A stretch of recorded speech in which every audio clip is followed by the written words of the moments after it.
Bonsoir, chers frères et sœurs. Nous remercions le Seigneur de nous avoir permis, encore aujourd'hui, de nous retrouver ensemble autour de sa parole. Aujourd'hui, nous allons parler d'un autre aspect de la crainte, celle de la crainte de Dieu. Il est important de revenir juste à ce que nous avons dit et donné comme définition la dernière fois, que cet aspect de la crainte ne s'agit pas d'une peur terrorisante, mais bien d'une piété et d'une révérence envers un être que l'on aime. Elle comprend aussi la haine et l'abandon du mal, le désir profond de ne pas vouloir offenser Dieu, le désir d'être agréable à Dieu, de lui plaire par nos pensées, nos paroles et nos actes. Ce que nous faisons révèle ce qu'il y a dans notre cœur. Donc, ce qu'il faut bien retenir, elle fait référence à cette attitude de respect profond qui devrait animer le croyant. Il y a d'innombrables passages bibliques, mais nous allons regarder 3 points pour cette étude ce soir. D'abord, l'évidence biblique. Comme j'ai dit, il y a beaucoup de passages, mais nous allons faire quelques tris dans l'Ancien et le Nouveau Testament. Après, on va voir en quoi consiste la crainte de Dieu et nous terminons par les promesses de Dieu. Sans tarder, regardons les évidences bibliques. Nous allons regarder d'abord les textes qui parlent de ceux qui craignent Dieu. Le premier passage que j'ai choisi, c'est celui qui parle de Job. Job chapitre 1, versets 8 à 9. L'Éternel dit à Satan, « As-tu remarqué mon serviteur Job? Il n'y a personne comme lui sur la terre. C'est un homme intègre et droit, craignant Dieu, se détournant du mal. » Et Satan répondit à l'Éternel, « Est-ce d'une manière désintéressée que Job craint Dieu? » Ici, Satan avait malicieusement suggéré à l'Éternel que le motif de Job de craindre Dieu, c'est à cause des nombreuses bénédictions qu'il a reçues de l'Éternel. En un mot, c'est-à-dire par intérêt. Donc, quelle est la réponse de Dieu? La réponse de Dieu nous donne son approbation sur le fondement de la crainte de Job envers lui. Dieu lui-même parle favorablement de son serviteur qui le craint. Regardons le passage suivant, Psaume 103, verset 11, verset 13 et verset 17. « Mais autant les cieux sont élevés au-dessus de la terre, autant sa bonté est grande pour ceux qui le craignent. Comme un père a compassion de ses enfants, l'Éternel a compassion de ceux qui le craignent.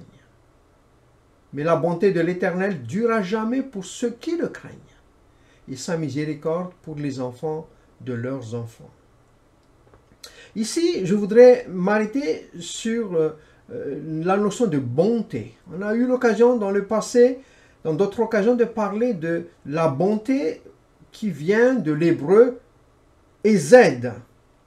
Ce mot, il faut le retenir, c'est très important, parce qu'il désigne un ensemble de comportements qui est un mélange, je dirais, d'assistance, de solidarité, de fidélité, fondé sur l'alliance entre Dieu et son peuple.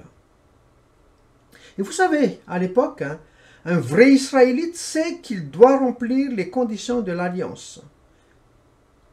Et il le sait très bien qu'il ne peut pas remplir toutes les conditions de l'alliance.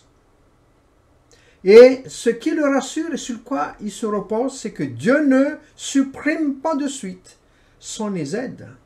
Comme ce passage que nous connaissons très bien, Exode 34, versets 6 et 7, « L'Éternel conserve son amour », ça c'est le mot hesed, jusqu'à 1000 générations. Donc vous voyez, et c'est un peu l'esprit de la grâce aussi pour nous dans le Nouveau Testament. Un vrai Israélite compte sur les aides de Dieu, non pas comme un dû, mais sur le caractère de Dieu immuable, tenant toujours ses promesses contractées dans l'alliance avec son peuple. Oui, Paul dit, en ce qui nous concerne, aujourd'hui, à l'époque de la grâce, les promesses de Dieu pour nous, c'est en Jésus-Christ qui est le oui. Donc, ça c'est ce qui nous assure et ce qui nous favorise aux yeux de Dieu comme c'est bien-aimé. Le dernier passage, c'est le Proverbe 1,7. La crainte de l'Éternel est le commencement de la science. Les insensés méprisent la sagesse et l'instruction. Ici, le mot commencement signifie le principe premier qui détermine tout le reste. Nous ne parlons pas ici de la science des hommes, mais de la science comme connaissance de Dieu de nature spirituelle. Ici, la crainte de l'Éternel est la clé de la connaissance de Dieu. C'est-à-dire que nous ne pouvons pas acquérir la véritable sagesse sans comprendre qui est Dieu, tel qu'il s'est révélé dans la parole de Dieu, et développer un respect mêlé de crainte à son égard. Voyez, la véritable sagesse ne peut venir que de notre compréhension de Dieu, de sa sainteté et de sa justice et de son équité.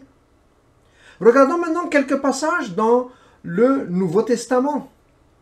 Éphésiens 5, versets 21 à 22. Vous soumettant les uns aux autres dans la crainte de Christ, mari et femme, que chacune soit soumise à son mari comme au Seigneur. Colossiens 3, 22. Serviteurs, obéissez en toutes choses à vos maîtres, selon la chair, non pas seulement sous leurs yeux comme pour plaire aux hommes, mais avec simplicité du cœur dans la crainte du Seigneur. Je voudrais juste souligner ici que la crainte de Dieu devrait être perceptible dans tous les aspects de notre vie, de tous les aspects de nos relations, que ce soit conjugales, on parle de mari et femme, professionnelles, en parlant des serviteurs par rapport à leur maître, familiales et fraternelles au sein de l'Église. Regardez 1 Pierre chapitre 1 verset 17 aussi. Si vous invoquez comme Père celui qui juge selon l'œuvre de chacun, sans favoritisme, conduisez-vous avec crainte pendant le temps de votre séjour sur la terre. Ici, ce n'est pas la crainte de perdre son salut, ni du châtiment éternel, mais la certitude que d'une certaine façon, la manière dont nous aurons vécu, nous serons rendus, et ceci au moment du tribunal de Christ, pour nous les croyants. Et alors, ce jugement devrait être une source de crainte, ce que dit Pierre, pour nous et doit nous délivrer de la mondanité. Oui, ce n'est pas pour autant qu'il est un père qu'il n'est pas le juge. Ça, il ne faut jamais oublier. Donc, nous devrions marcher dans notre conduite avec un respect envers notre Dieu. Regardons maintenant sur le chapitre d'évidence biblique, les textes maintenant parlent de ceux qui ne craignent pas Dieu dans le Nouveau et l'Ancien Testament. Donc les textes qui parlent parmi tant d'autres de ceux qui ne craignent pas Dieu. Romains 3, 18. Vous savez, de nos jours, les hommes n'ont plus la crainte de Dieu. Et Paul nous le dit dans Romains 3, 18, ce passage qui donne la description, si vous voulez, ou l'anatomie de l'homme pécheur aux yeux de Dieu, depuis sa tête jusqu'aux pieds. Et ici, il dit, la crainte de Dieu n'est pas devant leurs yeux. Et la question qu'ils peuvent se poser, mais pourquoi n'ont-ils pas cette crainte de Dieu? Un passage dans l'Ancien Testament qui nous donne un élément de réponse. Ecclésiaste chapitre 8, versets 11 à 12. Si vous avez votre Bible avec vous, ou vous suivez sur le PowerPoint, annotez ces passages. Parce qu'une sentence contre les mauvaises actions ne s'exécute pas promptement, le cœur des fils de l'homme se remplit en eux du désir de faire le mal. Cependant, quoique le pécheur fasse 100 fois le mal, et qu'il y persévère longtemps, je sais, dit Salomon aussi, que le bonheur est pour ceux qui craignent Dieu, parce qu'ils ont de la crainte devant lui. Ici, Salomon fait le constat que rien ne vient interrompre la progression du pécheur dans le mal. Alors, pour lui, les pécheurs continuent le mal, car ils ne voient aucun jugement venir contre les injustices qu'ils commettent. Et ce qui leur donne cette fausse assurance que, oh, Dieu est indifférent à ce que je fais, il ne voit pas, ou il n'existe pas, Ou peut-être il est impuissant. Et c'est toujours le même raisonnement que l'apôtre Pierre rappelle aussi dans 2 Pierre, chapitre 3, versets 4 et 9. Depuis que les pères sont morts, tout demeure comme dès le commencement de la création. Le Seigneur ne tarda pas dans l'accomplissement de la promesse, comme quelques-uns le croient, mais il use de patience envers vous, ne voulant pas qu'aucun périsse, mais voulant que tous arrivent à la repentance. Donc, ici, d'après le texte d'Ecclésiaste, c'est parce que les actes mauvais, le mal qui est commis, ne subissent pas leur punition dans l'immédiat et l'homme continue comme si de rien n'était. Mais attention, c'est pas que Dieu est indifférent, ce n'est pas que Dieu ferme les yeux, mais parce que Dieu use de patience. Et c'est aussi pour nous aujourd'hui, pour qu'aucun ne périsse, mais qu'ils arrivent à la repentance. Oui, c'est important de retenir et de tenir ces vérités, et ça nous rassure. Il y a une fin ultime, le jugement pour chaque être humain, pour les méchants, aussi devant le jugement du grand trône blanc. Et cela arrivera, mais si Dieu le suspend, le fait tarder, tout simplement parce qu'il veut qu'aucun ne périsse et qu'ils arrivent à la repentance. Maintenant, regardons en quoi consiste la crainte de Dieu. C'est le deuxième point. Donc, regardons quelques éléments dans la parole de Dieu. En quoi consiste la crainte de Dieu? Ou si vous voulez, ça nous donne l'idée comment cultiver la crainte de Dieu dans nos cœurs. D'abord, par la mise en pratique de la parole de Dieu. Et Deutéronome 6, versets 1 à 3, c'est le premier passage que j'ai choisi. Ici, voici les commandements, les lois et les ordonnances que l'Éternel, votre Dieu, a commandé de vous enseigner, afin que vous les mettiez en pratique dans le pays dont vous allez prendre possession. Afin que tu craignes, voyez notre sujet, l'Éternel ton Dieu, comment? En observant tous les jours de ta vie, toi, ton fils et le fils de ton fils, toutes ces lois et tous ces commandements que je te prescris. Et afin que tes jours soient prolongés, tu les écouteras donc, Israël, que tu auras soin de les mettre en pratique, afin que tu sois heureux et que vous multipliez beaucoup, comme te l'a dit l'Éternel, le Dieu de tes pères, en te promettant un pays où coule le lait et le miel. Ici, ce que je voudrais souligner tout simplement, c'est que notre crainte de Dieu augmentera dans la mesure où nous nous abreuvons à la sainte parole de Dieu. En la lisant, en l'écoutant, en l'étudiant, en la mémorisant, en la méditant, comme nous venons de le dire. Ainsi, celui qui a la crainte de Dieu cherche la pensée de Dieu avant d'agir. Il veut connaître la volonté de Dieu pour s'y conformer. Vous voyez le texte de Deutéronome 6, c'est ce qu'on appelle le schéma pour les Juifs, considéré comme une profession de foi et l'une des plus importantes des prières du judaïsme. Et il le récite, les Juifs, au lever, au coucher, aussi sur son lit de mort. Et il doit être récité sur le chemin, dans son foyer, et à enseigner à ses enfants. Et vous voyez, il enjoint à aimer Dieu, le Dieu, seul Dieu, de tout son cœur, de tout son esprit et de surcroît de toute son âme. Chaque instant de la vie, n'importe quelle circonstance de la vie, qu'ils soient en voyage, qu'ils soient en déplacement, à la maison ou ailleurs.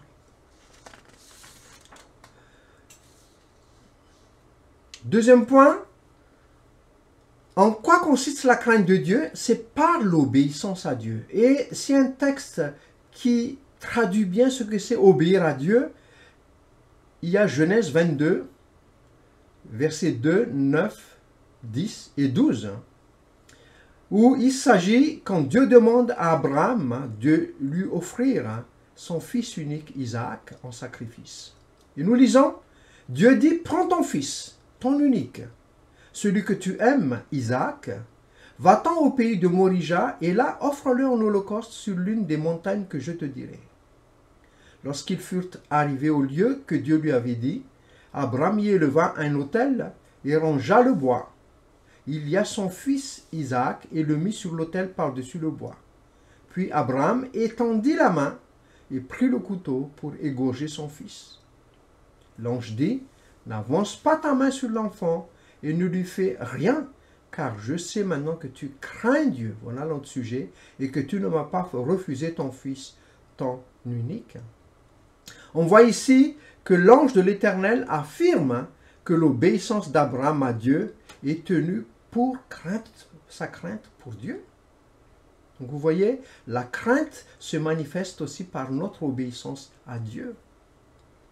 Troisième raison, en quoi consiste la crainte de Dieu? La crainte de Dieu aussi passe par la repentance.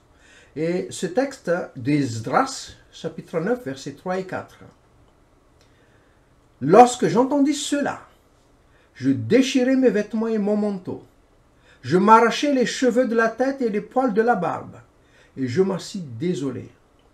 Auprès de moi s'assemblèrent tous ceux que faisaient trembler les paroles de Dieu. C'est pour dire ceux qui ont craint Dieu parmi Israël à cause du péché des fils de la captivité. Et moi, je restais assis et désolé jusqu'à l'offrande du soir.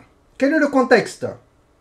Ici, Esdras, qui confessait le péché du peuple, car les hommes des enfants d'Israël ont contracté des liens de mariage avec les filles des nations étrangères, païennes, et les filles des enfants d'Israël mariées avec les hommes de ces nations païennes. Donc ici, ce qu'il faut bien retenir dans le contexte, que le problème n'est pas une question de race, mais un problème spirituel dans cette alliance de mariage à cause de l'idolâtrie, parce que ces nations sont des nations idolâtres. Et Dieu veut avertir et préserver son peuple de cela. Et ici, ce qui nous intéresse surtout, c'est la crainte qui se manifeste par la repentance. Ici, Esdras, qui s'identifie à son peuple et se repent. Et avec lui, comme une boule de neige, d'autres aussi viennent trembler à cause de l'œuvre de la parole de Dieu dans leur cœur et viennent se repentir. Donc vous voyez ici, cette repentance est produite par l'écoute et la mise en pratique de la parole de Dieu. Vous savez, on voit l'impact de la parole de Dieu sur nos âmes quand nous nous mettons à obéir à Dieu. Et ça, c'est le plus grand de bénédictions que nous puissions avoir. Combien nous devrions faire attention à la manière comment nous écoutons les messages, l'étude biblique, l'école de dimanche. Chaque fois que nous écoutons la parole de Dieu, on devrait trembler devant la parole de Dieu et se repentir aussitôt que Dieu nous reprend pour tel ou tel péché. En quoi consiste la crainte de Dieu? Aussi par la haine du mal. Et Proverbe 8,13, juste un échantillon. La crainte de l'Éternel, c'est la haine du mal, l'arrogance et l'orgueil, la voix du mal et la bouche perverse, voilà ce que je hais. Ici, remarquez dans ce verset les espèces de mal ou les formes de mal que l'on doit détester ou bannir de notre vie. Et en premier lieu, il faut prendre position contre le mal quand il s'agit ici d'un cœur hautain, en parlant de l'arrogance et l'orgueil. Deuxième chose, le mauvais comportement, la voix du mal. Et la troisième chose, la langue mensongère, la bouche perverse. Vous savez, dans la liste des 6 et 7 choses que l'Éternel déteste, dans Proverbe 6, versets 16 et 17, il y a 6 choses que hait l'Éternel et même 7 qu'il en a en horreur. Et nous avons ici les yeux hautains, la langue menteuse, et ainsi de suite. Vous savez, l'orgueil détient la première place dans cette liste parce que c'est d'une manière ou d'une autre, il est à l'origine de tous les autres. Et je voudrais vous attirer maintenant sur un texte dans Matthieu 5, versets 29 à 30, où je l'ai choisi tout simplement pour nous aider à haïr le mal, c'est-à-dire des principes, de manière pratique, comment peut-on se détourner du mal. Et le contexte du verset, il parle de l'adultère. Matthieu 5, versets 29 à 30. « Si ton œil droit est pour toi une occasion de chute, arrache-le et jette-le loin de toi. Car il est avantageux pour toi qu'un seul de tes membres périsse, et que ton corps entier ne soit pas jeté dans la géhenne. Et si ta main droite est pour toi une occasion de chute, coupe-la et jette-la loin de toi. car il est avantageux pour toi qu'un seul de tes membres périsse et que ton corps entier n'aille pas dans la géhenne. Donc il y a 3 principes que nous allons dégager ici. Comment se détourner du mal? D'abord, le principe numéro 1, c'est d'identifier la source du problème. Et ici, Jésus utilise l'expression « ton œil droit te fait tomber dans le péché ». Quelque chose quand même un peu bizarre. Vous savez que quand nous regardons quelque chose, surtout quand il s'agit d'une tentation, nous le voyons normalement avec nos deux yeux, n'est-ce pas? Mais ici, quand le Seigneur précise « ton œil droit », ce qu'il veut nous dire par là, c'est que nous devons nous demander par quel endroit ou par quel moyen le péché s'insinue en nous. Donc, d'où l'idée d'identifier la source du péché, parce qu'on doit reconnaître l'origine du problème. Et Jésus nomme l'endroit par lequel le péché entre en nous, ton œil droit. Oui, parce que pour être délivré du péché, ici d'impureté, comme je vous ai dit, Jésus parle de l'adultère au verset 28. Jésus dit « Quiconque regarde une femme pour la convoiter a déjà commis l'adultère avec elle dans son cœur, sans avoir même commis l'acte en lui-même, dans les pensées. » Et donc, c'est important d'analyser, de voir les étapes, pourquoi j'en suis arrivé là. Donc la question, mais par quoi je peux arriver à tomber dans ce péché d'impureté, de la fornication, peut-être par le biais de l'écran, par le biais de mon téléphone portable. Ou, souvent, quand on est seul dans sa chambre, dans son lit, ou peut-être dans sa salle de bain. Quand c'est le soir, quand on est seul. Donc, mieux le chrétien connaîtra la cause de son péché, mieux et plus vite il parviendra à la victoire. Donc, le chrétien doit appeler leur péché par son nom. Oui, devant Dieu, je me bats contre la pornographie, par exemple. Ou je me bats contre l'addiction, dans des jeux, dans de l'alcool, dans plein de choses. Mais je n'arrive pas à m'en libérer. Donc, le premier pas pour en être délivré est d'avouer à Dieu que l'on n'est pas libre. Car le péché porte atteinte à Dieu et à sa sainteté. Vous savez, tenir les péchés en secret n'est pas la solution. Car le secret possède un grand pouvoir sur vous. Il vous ronge de l'intérieur par le poids de la culpabilité. Et Satan sait bien que quand quelqu'un avoue le péché, celui-ci perd son pouvoir de tenir cette personne plus longtemps dans l'esclavage. Et s'il y a une belle illustration de cela, David en est l'exemple. Quand il cachait ses péchés. Psaume 32, versets 3 et 4. Regardez qu'est-ce qu'il dit. Psaume 32, versets 3 et 4. Tant que je me suis tu, mes os se consumaient. Je gémissais toute la journée, car nuit et jour, ta main s'apesantissait sur moi. Ma vigueur n'était plus que sécheresse comme celle de l'été. Et là, il avoue, prend la décision. Je t'ai fait connaître mon péché, je n'ai pas caché mon iniquité. J'ai dit, j'avouerai mes transgressions à l'Éternel, et tu as effacé la peine de mon péché. Oui, il est nécessaire d'assumer la responsabilité de nos actes devant Dieu. Le péché est de la responsabilité personnelle. Vous ne pouvez pas dire, oui, je suis tenté de tomber là parce que, à cause de mes amis, à cause de ci ou de ça. Non, il faut assumer sa responsabilité. Donc la nécessité de reconnaître le péché, n'oublions pas, concerne aussi ceux qui ne sont pas tombés dans ce péché d'impureté. Ils doivent reconnaître les dangers auxquels ils sont exposés tous les jours, autour de nous. Donc ne soyons pas naïfs en nous disant « cela ne m'arriverait jamais ». La Bible dit autre chose, 1 Corinthiens 10, 12, ainsi donc que celui qui croit être debout prenne garde de tomber. Et alors, deuxième principe, après avoir confessé nos péchés, trouvé où était le problème, nous devrions passer à l'étape suivante. Le principe, c'est de rompre avec le péché. Donc, il s'agit d'un engagement radical pour le Seigneur et contre le péché. Rompre avec le péché, d'où l'expression que Jésus utilise, arrache-le et jette-le. Ce que Jésus veut dire ici, c'est qu'il nous faut rompre de façon radicale avec ce que nous avons reconnu comme péché dans notre vie.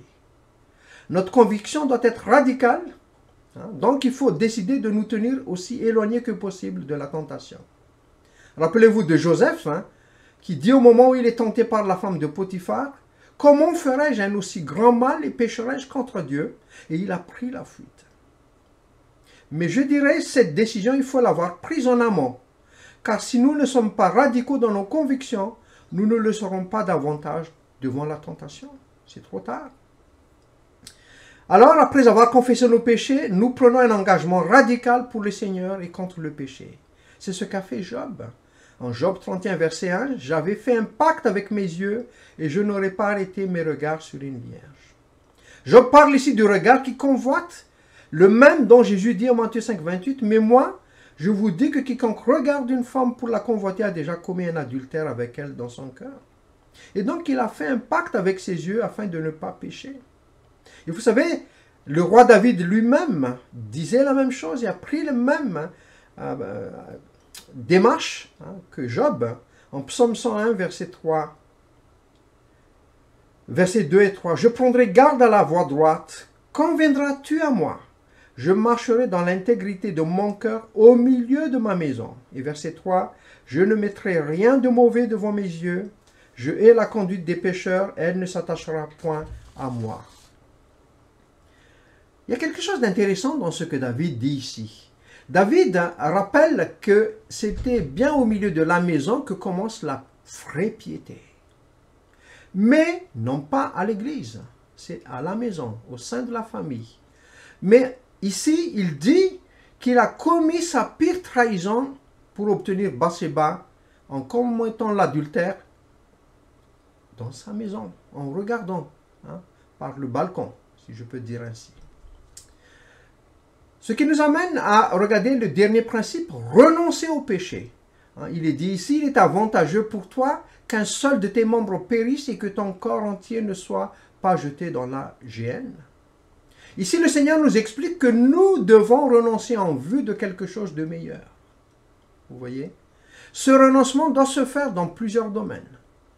Comme nous l'avons vu, quand on va analyser comment je peux en arriver là. Donc, ça renoncer à des endroits, à des objets, à des relations.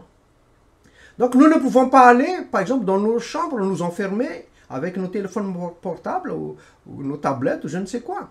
Si nous sommes tentés dans ces choses-là, que nous sommes en train de nous entretenir.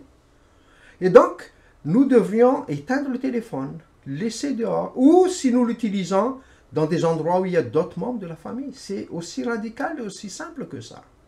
Aussi, renoncer à des relations qui ne font pas du bien pour notre vie spirituelle.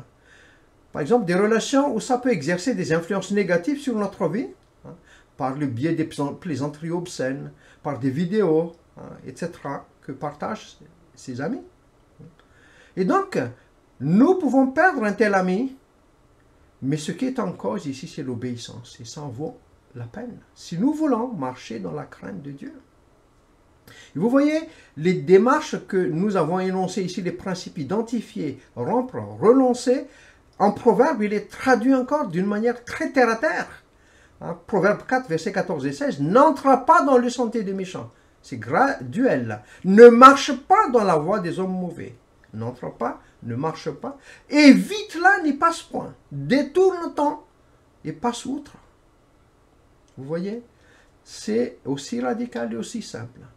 Et ainsi, renoncer au péché implique de mettre en place des stratégies pour nous éviter de tomber. Et il y a un prix à payer. Êtes-vous prêt à payer le prix?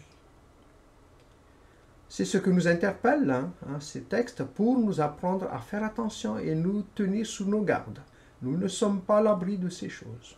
David, le plus grand roi, qui a toute la sagesse, est tombé dans ces choses-là. Et nous, combien aussi, nous devrions faire attention.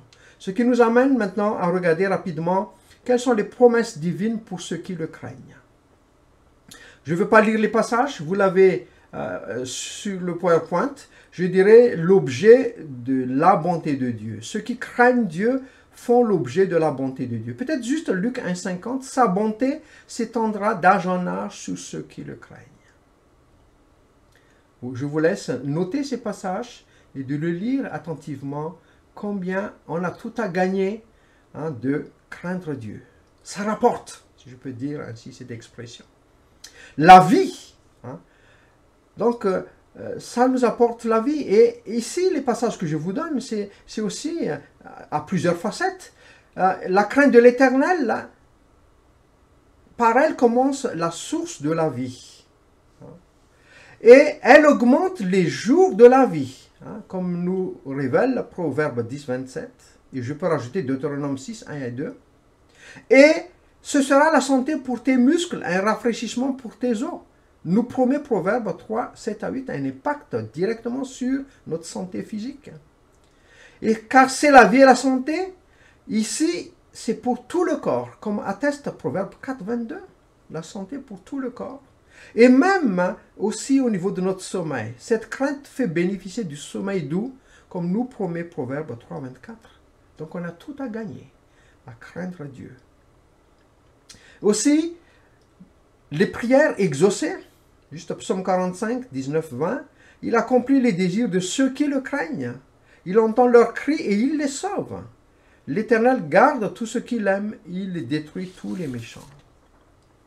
La direction du Seigneur. Psaume 25, 12.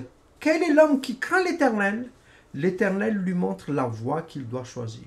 Vous savez, les incroyants, et c'est ce que nous étions avant de venir à Christ, nous étions conduits par nos propres passions, par nos propres intelligences, par nos propres sagesses. Et permettez-moi de le dire, la Bible qualifie notre propre sagesse de folie. Et ce qui change pour nous maintenant, en étant en Jésus-Christ, nous craignons Dieu et nous avons le privilège d'être conduits par le Saint-Esprit et par la parole de Dieu.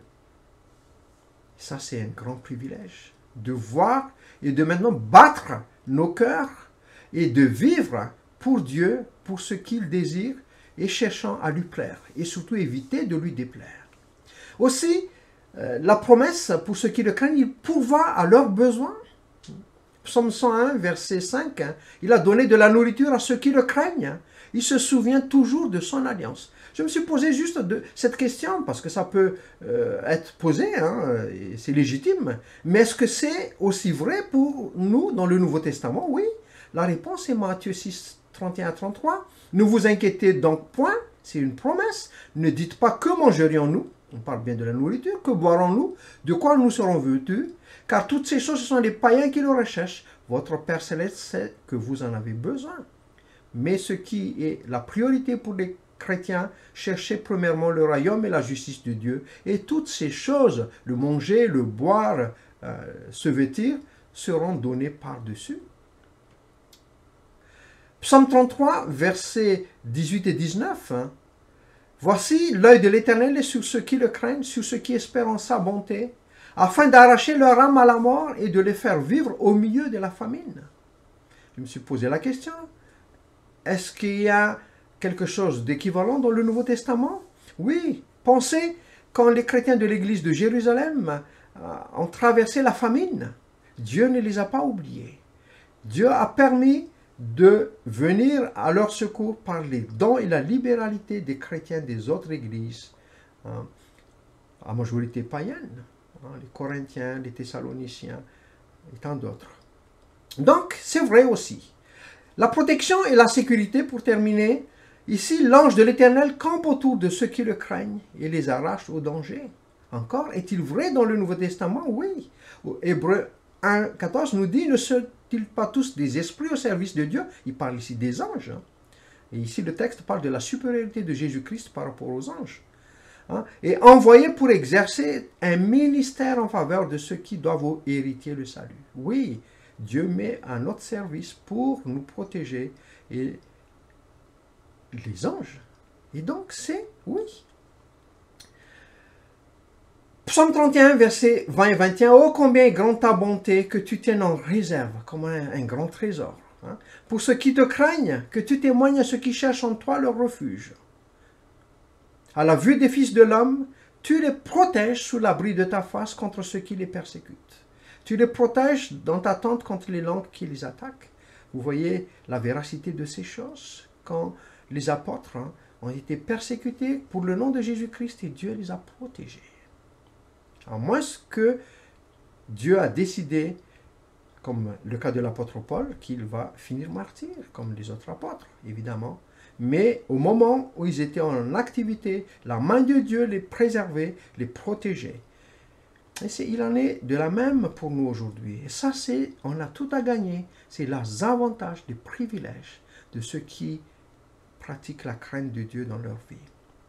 Chers frères et sœurs, je vous encourage de rechercher la crainte de l'Éternel, en respectant sa parole, en cherchant à mener une vie qui soit digne de lui, à haïr le péché, afin qu'en toute chose il soit glorifié, honoré. Mais je voudrais dire ceci, n'oublions jamais que la crainte de Dieu est aussi le moyen que Dieu a établi pour nous faire avancer dans notre sanctification. 2 Corinthiens 7:1, « Bien-aimés, purifions-nous de toute souillure de la chair et de l'esprit, en achevant notre sanctification dans la crainte de Dieu. » Oui, la crainte de Dieu, c'est l'attitude à adopter dans la poursuite de la sanctification. Ici, il s'agit d'éprouver une saine crainte d'offenser Dieu et de lui vouer un légitime respect, empreint de déférence et de crainte de lui déplaire. Oui, implorons le Seigneur de la faire grandir dans toutes les facettes de notre vie. Oui, chers frères et sœurs, que Dieu vous encourage et à chacun de nous de marcher dans la crainte de Dieu. Et ça se traduit par des actes, par nos pensées, par ce que nous faisons. Et la gloire revient à Dieu, parce qu'il est saint, de sa sainteté dont il s'agit. Et nous devrions lui ressembler aussi. Et c'est à quoi Dieu nous appelle. Que Dieu bénisse sa parole.